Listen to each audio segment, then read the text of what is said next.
Welcome back to another episode of Her Discussions. Today, we will be discussing generational curses and the impact that it has on each generation. Personally, I don't agree. And I don't agree only because everybody has free will. You have a choice. Everybody has a choice on what they want to do with their life, whatever decision that they actually want to make. I know within the term of generational curses refer to like negative cycles of behavior or whatnot, but I just feel as though it's still a choice. I don't feel as though it's necessarily a generational curse. I do believe in generational curses. I do believe, everybody has free will. And I do agree, of course, with what, Nate is saying. But I also believe some things that are done is most definitely hereditary. It's just in that person's, their nature to, be like someone that has passed on, certain things down to them. I really, truly in my heart believe, because I see it firsthand, especially in the Black community. Generational curses do exist. So I looked up the definition of generational curses. So based on that definition, I do not believe that individuals inherit the judgment for the sins of their ancestors or their parents, which is the definition of generational curses, according to google.com. I don't believe in that part. However, I do believe that we are all impacted by the decisions that our parents and our grandparents make. And sometimes when we are older, we choose to exhibit those same patterns and those same bad habits. And then as a result, we get the same consequences, which I believe is where people can be fooled to believe like, oh, I'm under a curse because I'm committing the same sins that my parents committed. When in actuality, you were influenced tons and you were in that household, but you still had that choice to choose if you wanted to do the same things that they did. And I guess that brings me to, like, people say, oh, I have a stronghold, and people talk about these strongholds. Well, I believe that strongholds are real. Like if you grow up in certain areas around certain people that have certain habits, you kind of form those habits. So yeah, it's a stronghold. It pulls at you so much so that sometimes you feel like you're under a curse or you can't get out of it.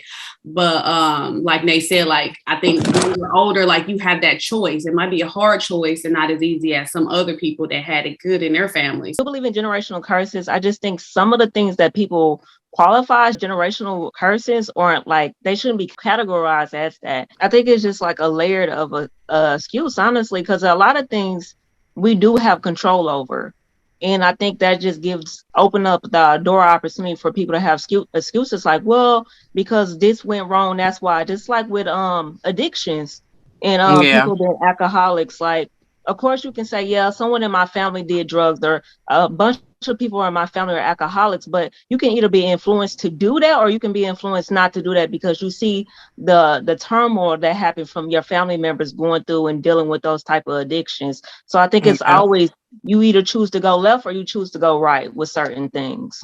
Just to add on to some of those addictions, I feel like if we would pull back the layers of that, certain sins that are committed, like molestation with uncles and daddies or male figures in the household, like some of that stuff, you don't even know that was in the family or that happened. So like you grow up and kids are doing this and cousins are touching, like if you open up and be honest of what's going on in his family, maybe that the curse, quote unquote, everybody's talking or speaking about, maybe we can get rid of that if we know what's going on in the household. Because oftentimes you're at a barbecue or you're just at a family gathering and somebody says, oh, I don't like that uncle or I don't like that cousin. And then you start hearing all this stuff. And you're like, why didn't nobody say that?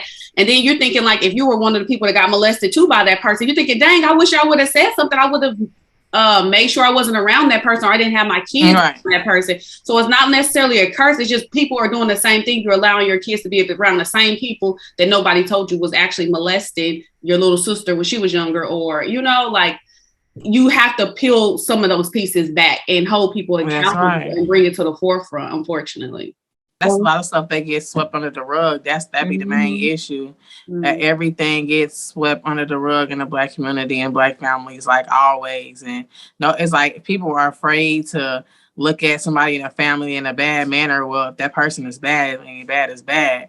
You can't cover up the bad with, good lies or, or not even plainly not just saying anything. Like if it's there, it's there regardless of who it is.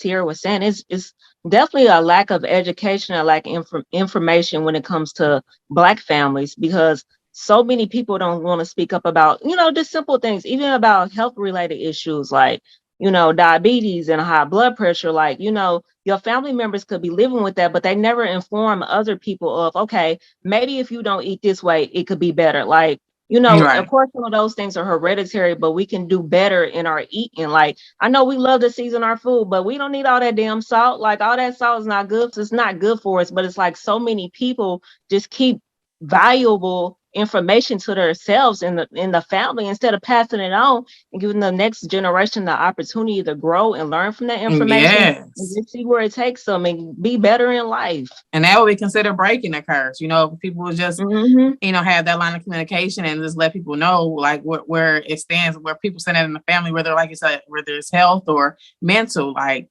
the communication in the family is big so you can know these type of things.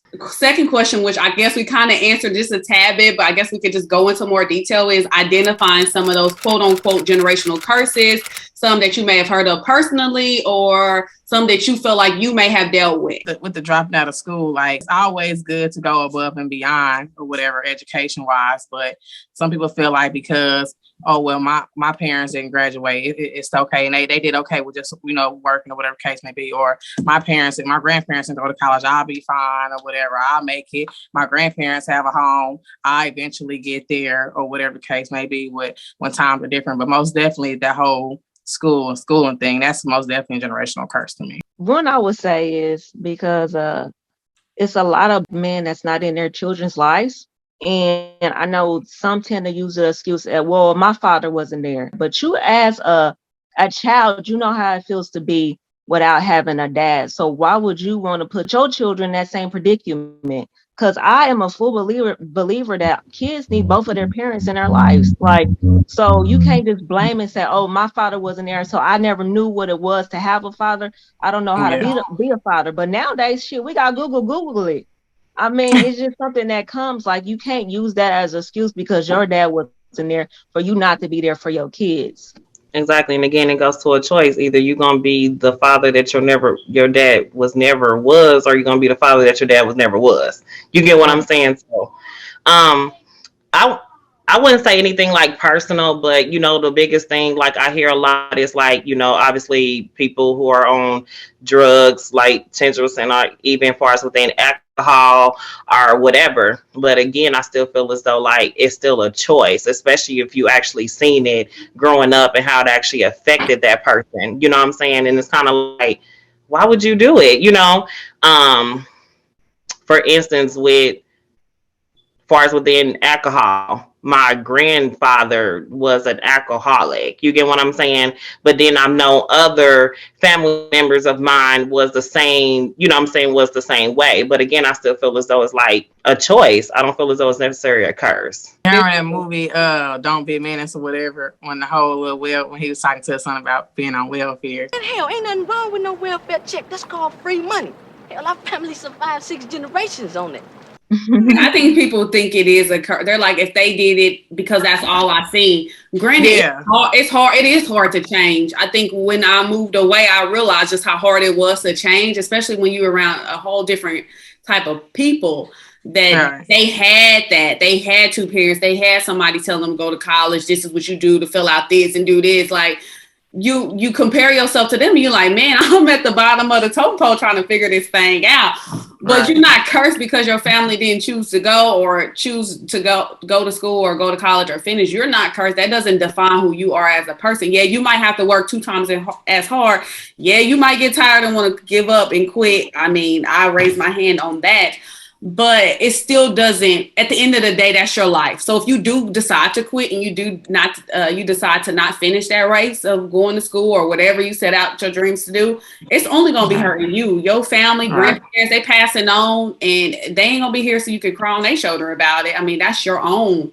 That's right. Choice. But I would like to hear, Delisa was talking about how like they become alcoholics and everything. I do wish that the Black community would go into detail of what happened to that family member, because they be like, yeah, he on that stuff, or he, but what happened? Like, he wasn't born like that. Like, what happened? What triggered him in life? Like, they never tell the backstory. They just like, yeah, we don't fool with him because he steals. And I would like to know, like, what prompted him to do that. And I know that the family knows. I'm not sure exactly, but if I had to guess, I have to probably say military from my grandfather, which you have actually, there's a lot of people who are in the military are alcoholics because they can definitely buy liquor on base. Yeah, and drink it while they fight. They ain't drinking while they fighting, are they? They're able to go places even if they were overseas. There are still locations for you to be able to get liquor. But yes, I will say that is like the biggest thing I know as far as in military with people, they have the option to get alcohol. Sometimes family, they don't even talk about it. They just be like, he on that stuff. And I guess I never asked like what happened. I just said, okay, he on the stuff. And then he on the stuff. I know other stories where it ain't necessarily like dramatic happen for them to try it. It could be to where you was with the wrong person. You probably thinking you smoking weed and they laced it. It can really be a lot of different things. And people use it as a lot of drugs and stuff as a coping mechanism. So instead of dealing with reality and dealing with your shit, basically, people turn to drugs, they turn to alcohol, and who knows what stuff they're trying to cope with. Maybe they was molested or they was abused by a family member or whatever the case may be. Like, a lot of people turn to drugs and alcohol just to deal with their pain. And it's just, especially in our community, expressing to people like you don't have to deal with it in that manner, because when you think about it, when you deal with things involving drugs and alcohol, that brings down your health. And then that's a whole nother issue that you have to deal with. So you trying to basically stray off and fight off one issue in a bad way, that's going to cause another issue. Thank you all for watching. Don't forget to like, comment, and subscribe, and follow us over on our Instagram, TikTok, and our Facebook channel. Bye. Bye.